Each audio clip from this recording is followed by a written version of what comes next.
Good day and welcome to the Patently Strategic Podcast, where we discuss all things at the intersection of business, technology, and patents. This podcast is a monthly discussion among experts in the field of patenting. It is for inventors, founders, and IP professionals alike, established or aspiring. And in this month's episode, we're talking about design patents.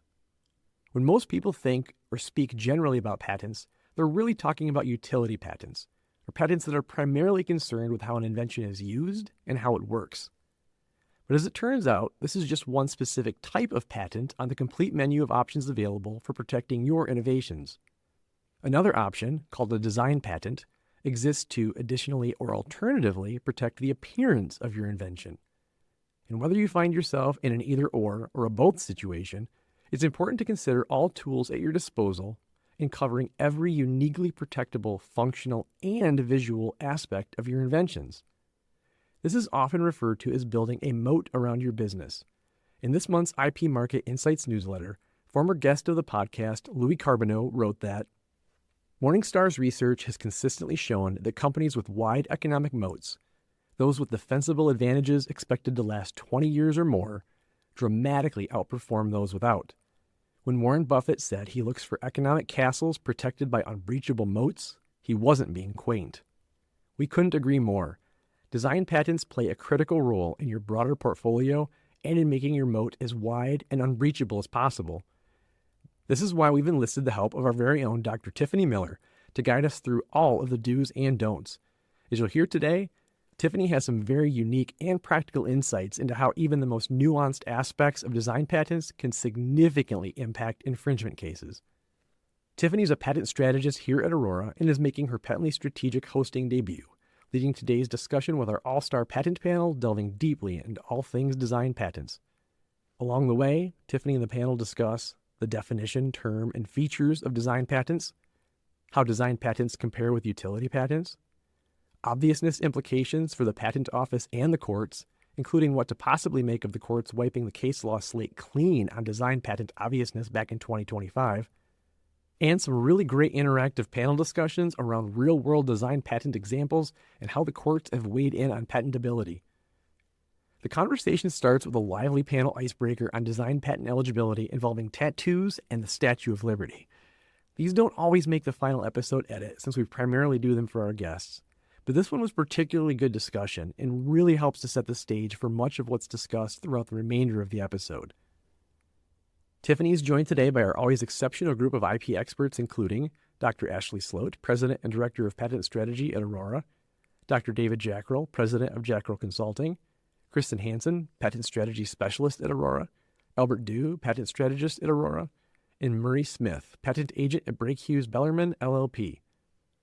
Now, before jumping in with the panel, we'd like to take you to the next installment of the Mossoff Minute, a monthly segment that builds on our Patent Wars episode and features short conversations with Professor Adam Mossoff, providing updates and quick takes on movements in patent reform, significant court rulings, innovation policy happenings, and occasional Star Wars references. In this month's Minute, Adam discusses the unfortunate loss of American leadership on the international stage in terms of defending the fundamental rights and rules of how we protect patents. Month in and month out, Adam paints a very vivid picture of what I think can best be described as economic suicide if we don't course correct. In the coming months, we'll also explore how the system's attributes that are under constant attack are the very ones that gave rise to its profound success. It's easy to get lost in the barrage of noise we're bombarded with daily, but these are some of the most important things that not nearly enough people are discussing. When we often think of American global tech leadership, we often think of the technologies themselves, the fact that more than half of all new drugs are invented in the United States, that our smartphone technologies like 4G and 5G come from inventors in the United States. And so we think in terms of the technology itself.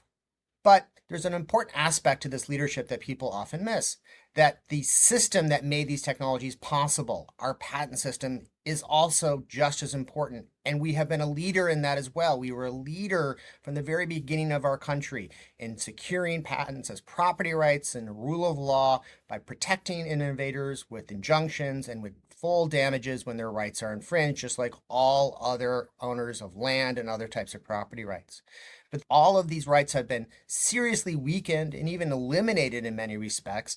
So the United States patent system is now at a low point, incredibly weak. It doesn't provide the types of protections that it historically has secured, and thus the protections in innovation have moved overseas to other jurisdictions, to Europe and to China. And this is now where all of the patents are being issued, and even importantly, where litigation is occurring.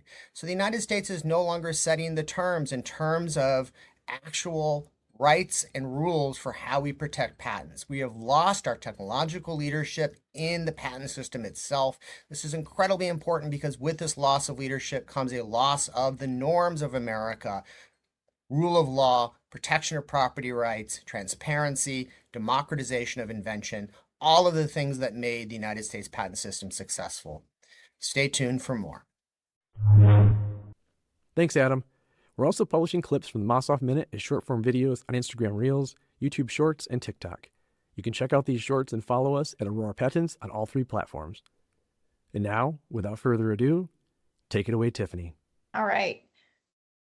Well, get your seatbelts on because this is going to be a wild ride here.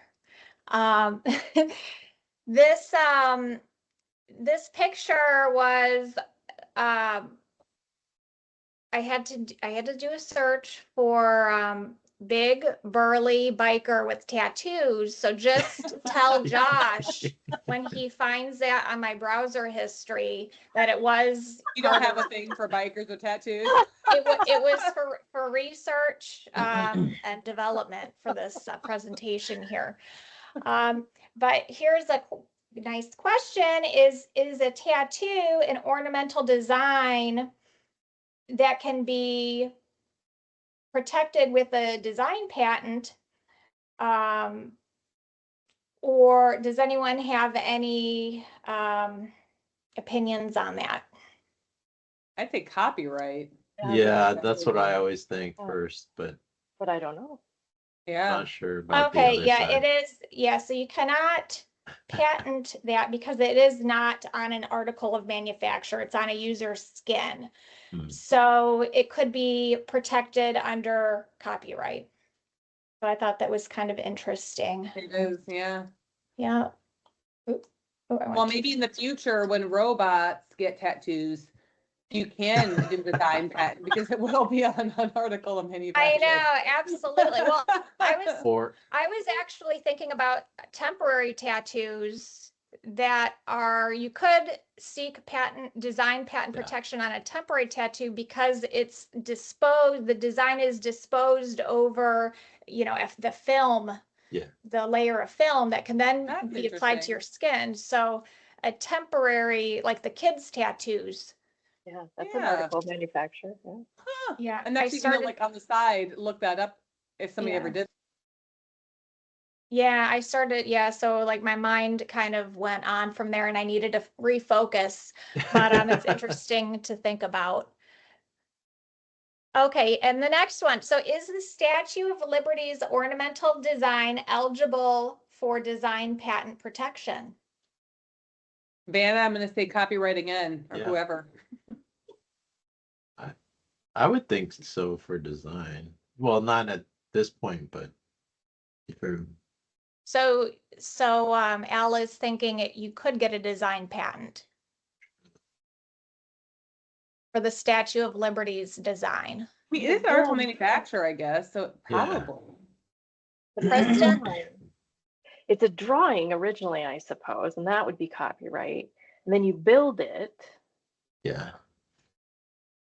I don't know. I would Anyone think else? so. Let's see. Who else didn't? Dave? It seems like it's a work of art to me, so the original anyway, like a sculpture. So maybe not. Maybe it's like a copyright thing. Okay, and Marie? I have no idea. Any comment? Okay, so this actually is an image from Design Patent 11023, and it has a design patent from 1879. So the Statue of Liberty was protected. It's currently not because it's exceeded its time limit. However, yeah, it was had a design patent. So I never knew that. I thought that was kind of neat. Yeah, that is neat. You learn something new every day. And you know Happy what? birthday, America, 250. I You know, learned something new. right? Right. So you'll never think of the Statue of Liberty again without knowing that it was design protected. I just Would posted in you- the chat too, Tiffany, your, Yeah. I found at least one design patent for what they called like how'd they call it? Like a tattoo, a temporary tattoo cover. And it looks to me like they are temporary tattoos that you could place on the Oh, skin. wow. I don't know. That's excellent. There Yep. you are. It does exist. Yep. So would All you right. ever suggest this to like a sculpture artist? You know, would you say maybe you should get a design on this? This is really interesting and different, and eventually you're going to sell it. I mean, I would think it would be on replicas that you would Yeah. care. I mean, it'd be more Yeah. powerful than copyright. I mean, copyright has longer term, Sure. right? Yeah. But if you Like could do the- copyright and design, it could be, if it was gonna be something like highly valuable potentially, you know? Yeah, I don't know. All right, so the definition of a design patent. So a design is typically the surface ornamentation applied to an existing article of manufacture. So the design is, well, the patent office uses the word embodied. The design is embodied in or applied to a surface of that article. And it's not the article itself. And a lot of times when I speak with clients and I have to break that down to them, what exactly does that mean? I always say, for example, if you have a backpack and you want to add a smiley face to the backpack or something like that. So you have your article of manufacturers, the backpack, and you're adding your design, a smiley face. Now, whether that's you're going to distinguish from other backpacks with smiley face depends on what the smiley face looks like. And that's another, we'll go into a little bit more detail on that. But also, I will mention that cowboy hats, for example, that's an example of the design being embodied in the article of manufacture, the actual shape of that cowboy hat, for example. Also, the shape of a Pepsi bottle, for example, has a distinct shape, or the shape of mascara. I know that many of you may not relate to this, but I know Kristen and Ashley and Marie, maybe a mascara bottle. When you go into the makeup aisle and you look at the mascaras and they're all different shapes, those are actually well, some of them are protected under design patent, believe it or not. And visual characteristics of a design. Those visual characteristics that are embodied in that article of manufacture are very important, so much that the claims, and I have a slide dedicated to this, but the illustration of the particular visual characteristics are used to determine the patentability and also will be heavily scrutinized during potential validity challenges and infringement cases that we'll go into. You have here manifestations and appearance.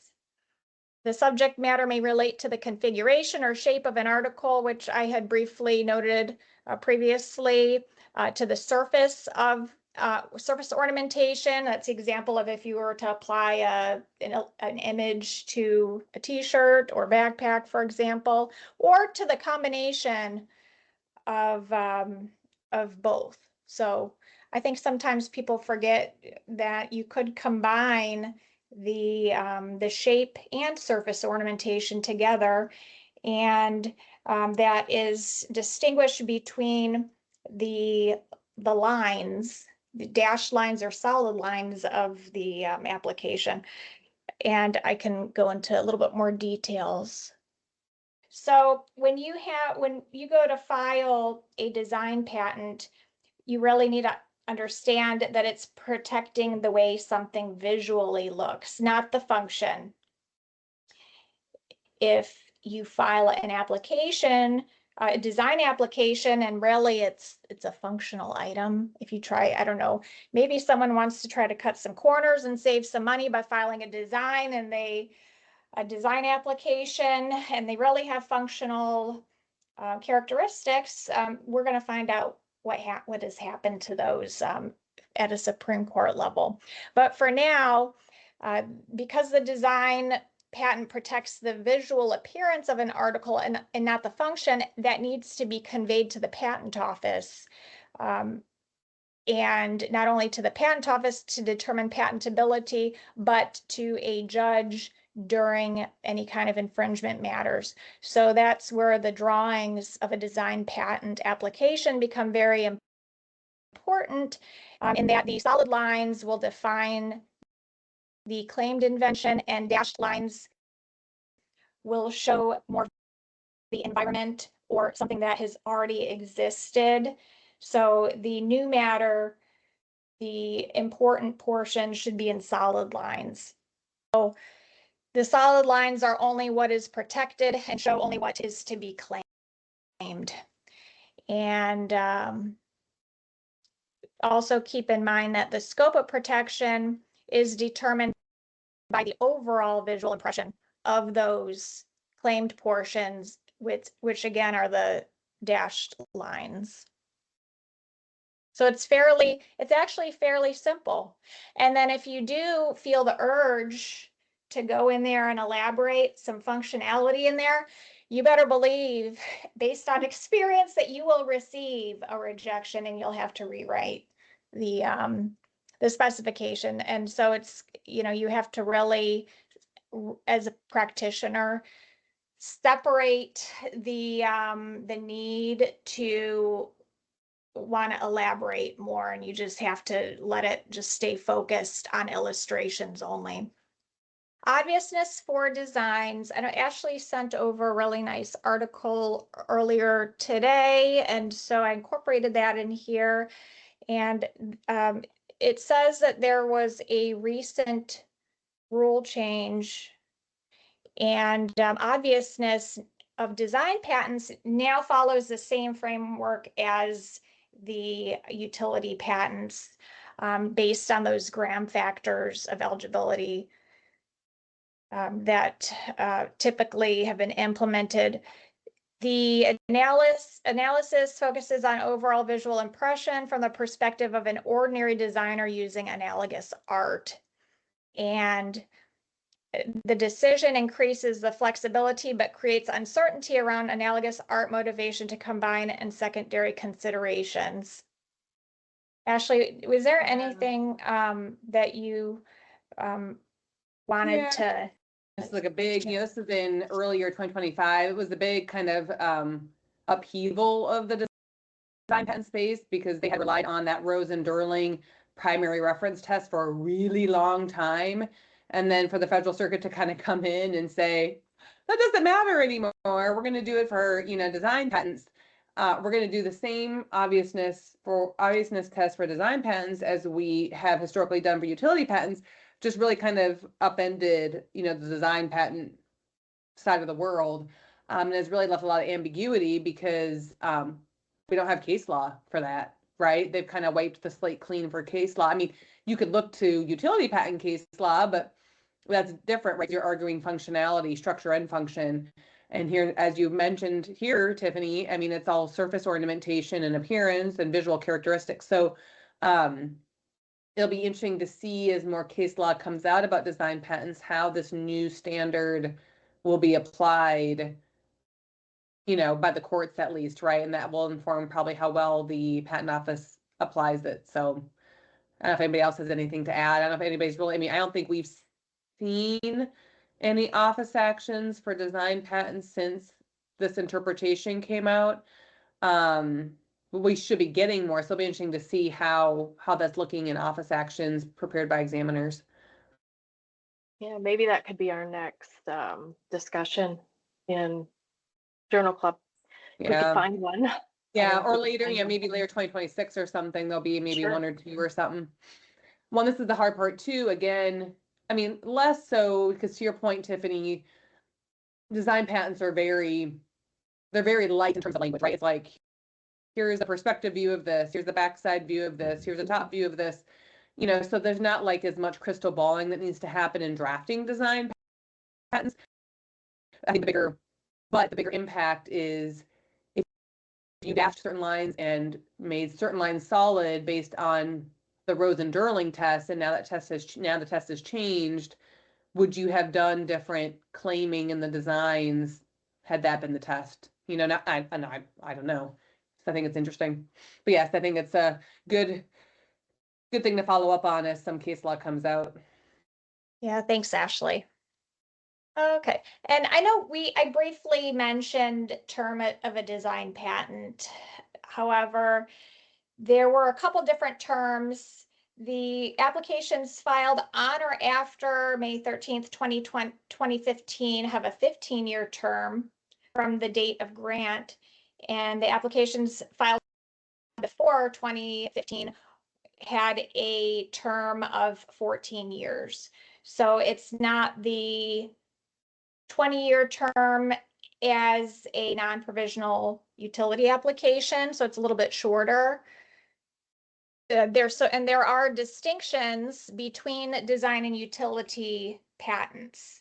So the utility patents are protect or prevent others from making, using, selling, importing into the United States. The invention, as it pertains to functional, how it's made, structural components, or methods of using or making an article of manufacture. So it really is honed in on the function, while the design is honed in on how something looks, and by something, an article of manufacture.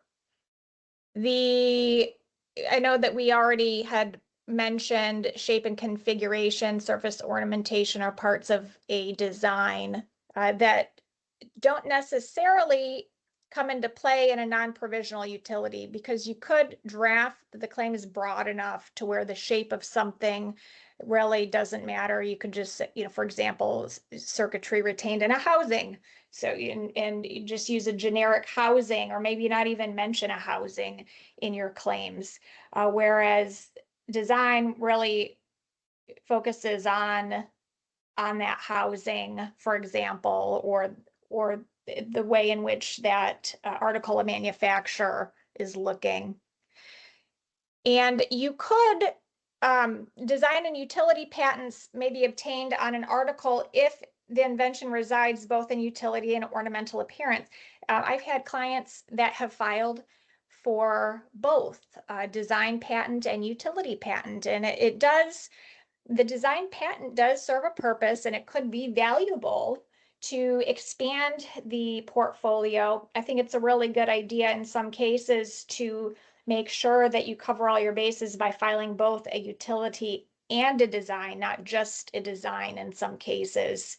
But if you really want to make something your own by the way something looks, if you were to look at something and have, for example, the Crocs, if you were to go to a store and you look at a pair of shoes, a user would know that, hey, that really soft, squishy, comfortable. I'm from Florida, y'all. So that comfortable slide, that's a Croc, okay? I could spot a Croc a mile away. And the company does have many design patents on those Crocs, so you would know that. And you might think that a shoe does have utility too, and there are companies that do file patents on certain features that may be in a shoe. So you could seek protection on both. I'm just going to clarify that when you said you could spot a Croc, you meant a shoe and not a Croc. Oh, yeah, the shoe. Those are also in existence. That's a good one. I mean, maybe you could spot a Croc too. I mean, hopefully not. You don't Gosh. see one, but. Oh, yeah. Okay. So here, okay, pop quiz, everyone. I hope Marie is really paying attention over there, because this is a pop quiz. Is a key eligible for, there she is. is a key Yeah. eligible for design patent protection? Now we're going to start with Ashley. I think the head of it is, because the head is not functional, but the body of the key is very functional for engaging the lock. That's my Okay, 2 cents. I like that. I like that. Dave? Yeah, that was my exact thought. You see these tops of keys that are shaped like an animal or, whatever, some design could be, but not the Hmm. the Okay. key part. Yeah. Okay. Kristen? I would say maybe the top and maybe one other edge, a non-functional edge. Okay. But I'm not sure. Okay. Al? Yeah, I'm with everyone The else, same? but I kind of feel like, even the functional sides, maybe there's a way to determine the groove depth or something like that. That's like a little bit more design related, but who knows? Murray, do you have any Yeah, comments?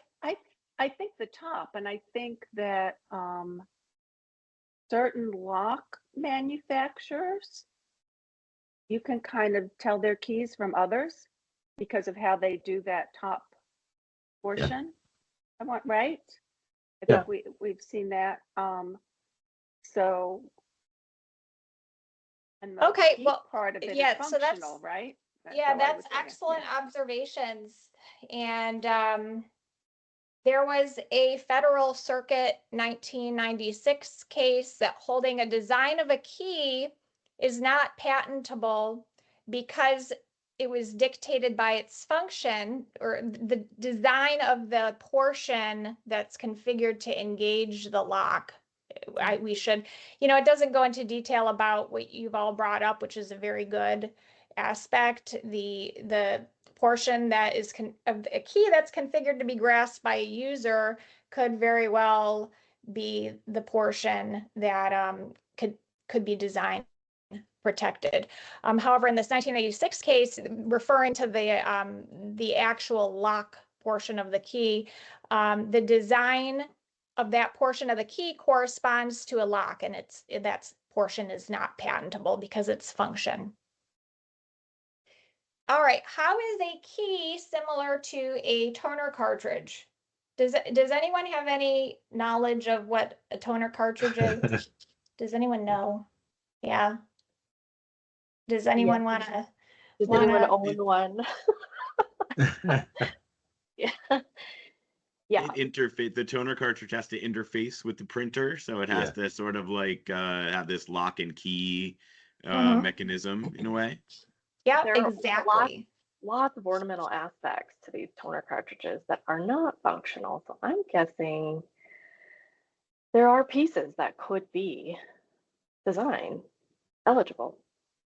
Okay, so we are going to really dive deep into this because I have some background on this. One more question, is the toner cartridge design, if there was a design patent on it, is it likely to withstand a litigation, you think? No idea. I get, yeah, so a toner cartridge has to be designed to be able to fit within a printer, right? Yep. And it can be encased in whatever, but my thought on how it's different from a key is that case that houses the toner cartridge or the whole piece itself has to be shaped a certain way in order to fit into the printer, right? So when it comes to the key, the part of the key that's got to go in and fit in the lock to unlock it is the functional part. But I mean, realistically, you could have like a big ball on the end. You could do anything on the end that doesn't have to engage with the lock, right? It could pretty much be anything because there's no constraints. Yeah, it just has to be complementary to the printer. Yeah, it's got to be. So the toner cartridge has to fit. I can't put the toner in there to lock into the printer. You don't have, for the whole piece, you don't have unlimited constraints because it's got to fit in. But just on the one side, to your point. That really reminds me of a super interesting story about design patents that somebody once told me in automotive. So a lot of these automotive companies, when they design their engines now, they make all these parts like a jigsaw puzzle. So it might just be like an air intake, but they shape it like an L with this weird flange and blah, blah, blah. So that, and then they get a design patent on that shape because it's non-functional, it's ornamental, and then no third parties can make parts that fit in that car. Right. So Oh, it's wow. exactly So what there's Marie a was just saying. workaround. I don't know how common that is, or like if that holds up in court, but somebody was telling me that about a design patent at one point. I thought was very interesting. Oh, wow. Yeah. So we're going to find out the answers to this question very shortly. In this Lexmark International versus Static Control Components Inc. case that made it to the Supreme Court. And a little bit of background who Lexmark is. Maybe some of you have heard about Lexmark. And Lexmark is a company that sells toner cartridges for their printers. And they make a lot of money off of it. And they have a recycle program where they want those toner cartridges back. So that way they could clean them and resell them. However, third-party manufacturers like Static Control started taking the exhausted toner cartridges, adding a new microchip on it, and reselling them. So Lexmark did not like that. And there were a lot of litigations. Typically, when you use a toner cartridge, the toner cartridge communicates with the printer via microchip. And that microchip has a time bomb in it that after a certain amount of pages have been printed, the toner cartridge will not operate until you have replaced the chip. So it won't work. You can't even refill the toner cartridge on many of the brands. So for the remanufacturers, they acquire the exhausted toner cartridges, they clean them, repair them, refill them, and add a new microchip. And my husband is the only remanufacturer left. He makes the microchips out of our Pinellas Park office. So this is actually a court case, and it took about 8 years. Went to the Supreme Court. It was a very 8 to 10, and it just wasn't this one court case. There were several going on concurrently. So I know a lot about this case here. But what happened was in this instance, Lexmark, they had some patents, and there were 2 design patents on the toner cartridges.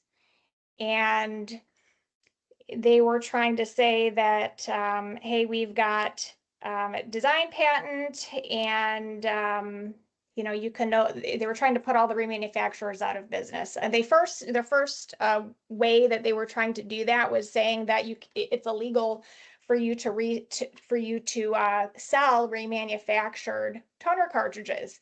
But one of the things that was brought up in this case at the Supreme Court level is that once you make a purchase for an item, you've exhausted that patent. So that allows you to take that item that you've purchased, because you've exhausted it. You are free to do whatever you want with that item. You can throw it in the garbage. You can give it to a third-party remanufacturer. That way they can clean it and recycle it and then sell it for profit. So, but because they weren't able to go that route, they had the 2 design patents. They file, even though that a toner cartridge is purely functional, it had to go through the Supreme Court to set forth that design patents that are issued, they're issued to whoever invents any new, original, and ornamental design for an article of manufacture, and they have to be patentable. In order to be patentable, the design has to be new, original, ornamental, and non-obvious. So if the design is essential to the use of the article, it cannot be the subject of a design patent. And further, there was a court case, and citation from that is, an article is less likely to be ornamental if it is not observed. And the Federal Circuit looks not just to whether the article is ever seen, but whether the appearance of the article may become a matter of concern at any point during the article's normal and intended use. So because the toner cartridge is inserted into the printer during use, you really can't see it. So it's purely functional in that regard.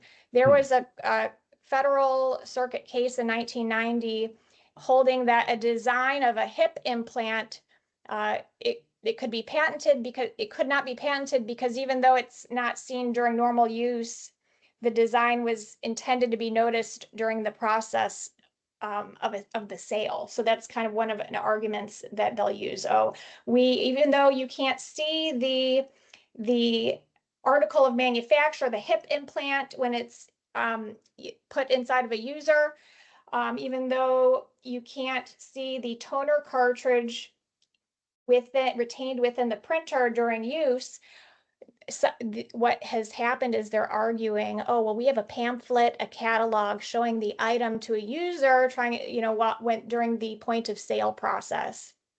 And they were during the court case, they were trying to say, hey, we sent out brochures, the catalog, and yeah, people are looking at the customers are looking at the visual appearance, and that was shot down because even though you have an advertisement, the design of the cartridges are still primarily functional because the design of the printer dictates the exact design of that cartridge.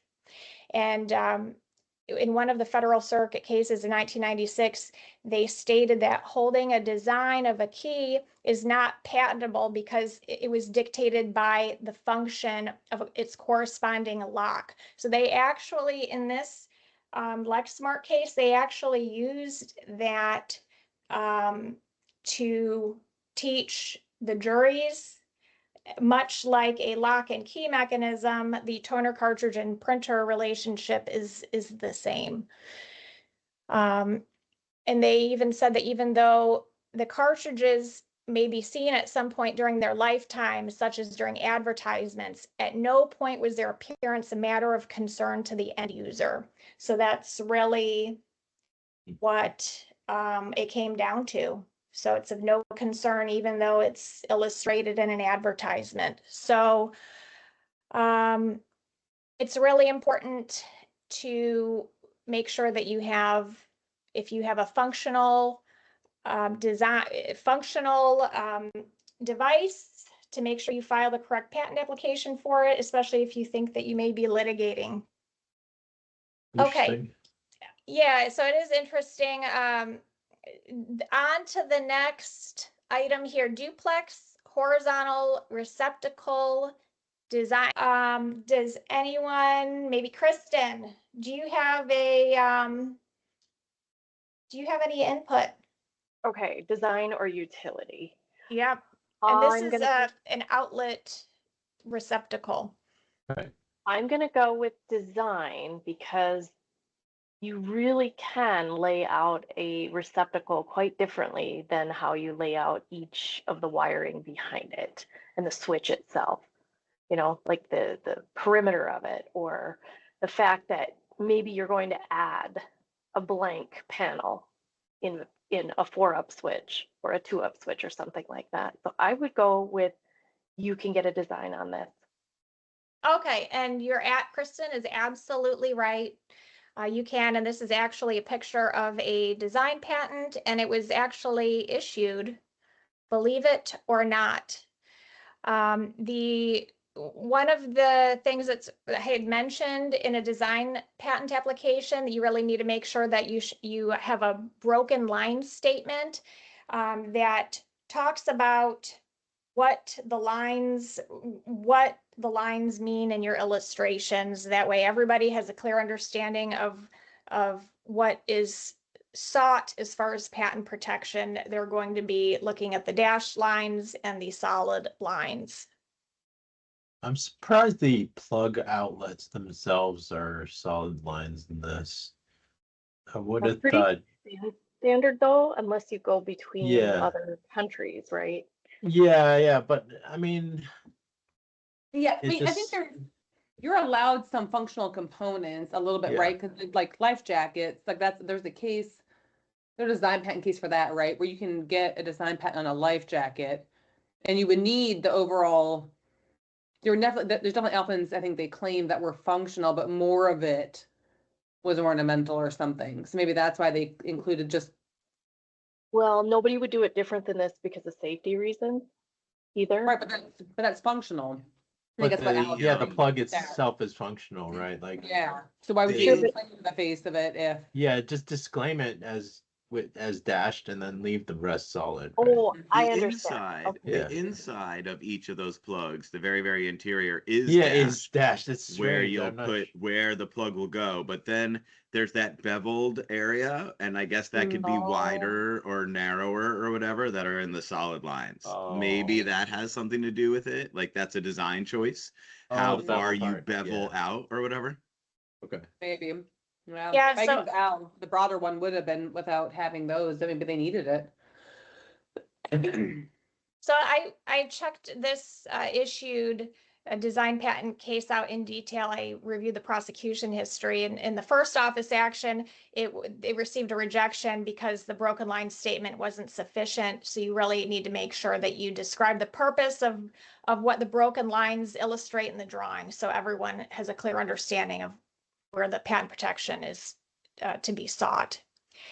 In the first office action, there was a 103 rejection, and the examiner cited this, it looks like it's from QVC, this power strip, and said that modification would be made of the DaCosta device in light of the secondary reference. So if you were to modify the primary and secondary reference in such a way that the appearance of the features shown would suggest the application of those features, that's the examiner's rationale of the 103 rejection in this particular case. So I was really wondering, how do you even go about arguing that? And which led me to the clients had submitted an affidavit kind of showing the examiner that the power plug looks like, they say, looks at a distance somewhat like a human face. And this looks somewhat unnatural or uncanny, strangely familiar, unsettling, eerie. Like they actually used this in a formal document to the patent office, which I don't advise doing, because the problem with this argument here was the word somewhat, because the examiner said that they're not persuasive because somewhat is ambiguous and it needs to be reproducible. So that the affidavit route did not work out in this matter. So in response to a second office action, they did have to modify some of the lines to overcome the rejection. I saw that they did have an examiner interview.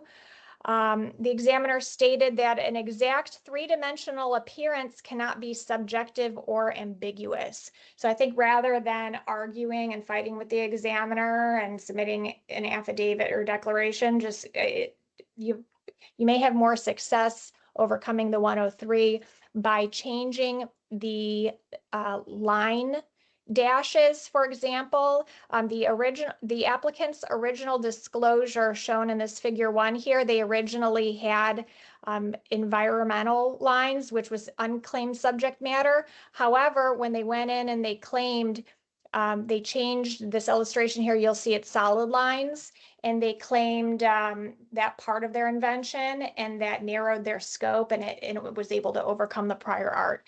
That, as well as the thickness here.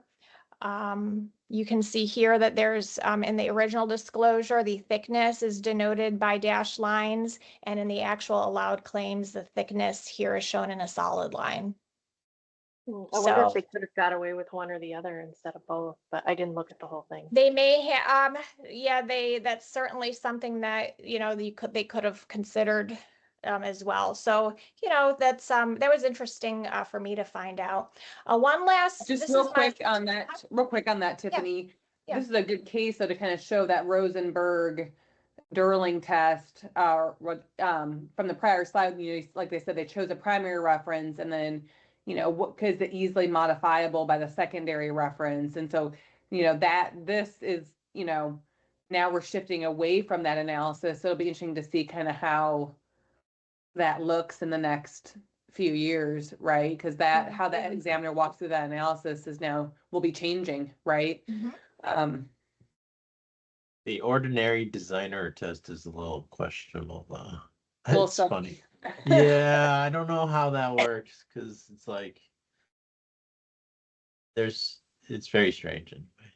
Okay, this is a design patent for sweater, right? During the prosecution history to overcome a prior art reference, the applicant had submitted all these lengthy arguments saying that, oh, well, the pocket is a certain size. It's the size of like 1/3 of a user's torso, and it has to be positioned to be disposed over this portion of the they went into great detail. And yeah, they overcame the 103 rejection. They got the issued patent, but when it came time to litigate, they couldn't enforce the patent because the prosecution history was used against them. So that's why I'm saying even though you can submit an affidavit or declaration, you need to really stick to the facts, and you got to be careful about what you submit. And key takeaways: design patents must cover ornamental, not functional features. Patent scope can be narrowed from dashed lines to solid lines, at least here in the US, as shown in that one case. However, I've had an experience with design patent in Mexico. They would not allow the scope to be altered in a certain instance, but it's case by case. So you really need to be careful on changing the scope with those dashed lines. But here in the US, you can certainly narrow from dash to solid lines.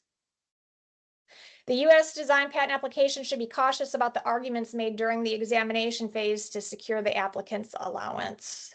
For all patent applicants, right? Not design. What you say can and use will be against you in the court of law. One practice tip, just remember your 6-month rules. If you file a US design application first, you have to do your foreign filing countries within 6 months.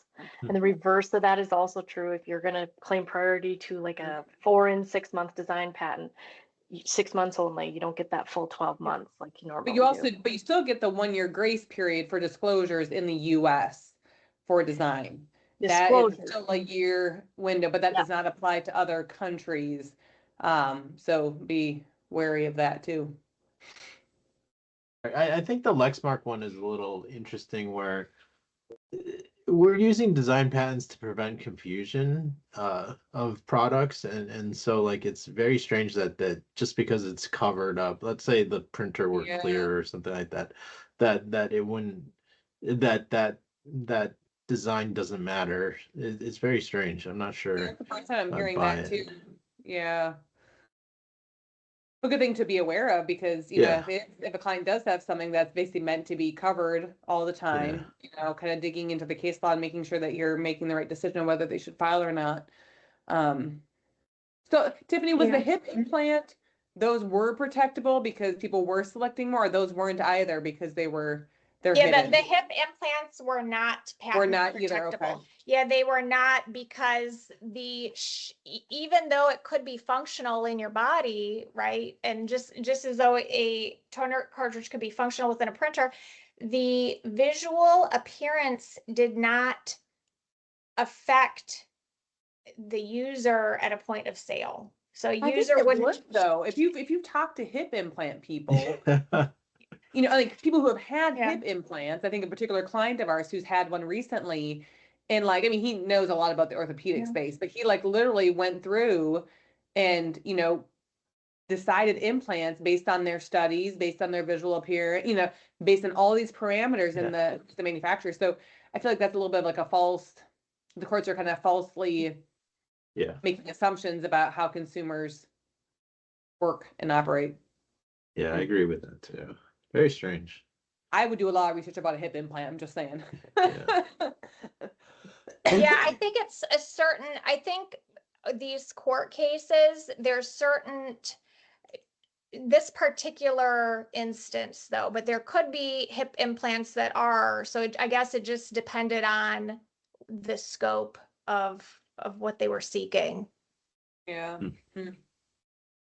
So going back to the key, after we've gone through the receptacle, I'm having trouble with that because when you look at the receptacle, the placement of where you're going to put the plug in, for lack of a better description, has to be within particular functional constraints, or you won't be able to use it, right? Yeah. But the embodiment of it, right, was deemed design patentable. So with a key, are there really constraints on how the upper part of the key is designed? I don't think so. Granted, the I don't key think so. part, it's got to be able to fit into the lock, Yeah. right? But you could really do, I mean, keys, all those top pieces are all different. Mhm. Cars Yeah. can have big mother plastic things on them. So I've been I'm- literally trying to search design patents for a key, and I actually surprisingly have not found one yet. I mean, there's a whole bunch of like key accessories and lock accessories, but I've literally been on the side trying to find a key Alright. patent and design patent. I haven't found one I'm yet. having trouble with that one. 'Cause I can't, I don't. If you I could wonder do if that there's some function. receptacle, Yeah. right? The receptacle thing, yeah. I wonder if there's some functionality with the head where they are describing things like particular heads, like security keys have a type of head or whatnot to kind of differentiate. But I don't know. That seems really Or because odd. it's manufactured as a single piece, Yeah. right? One- Because it is. You wouldn't Yeah.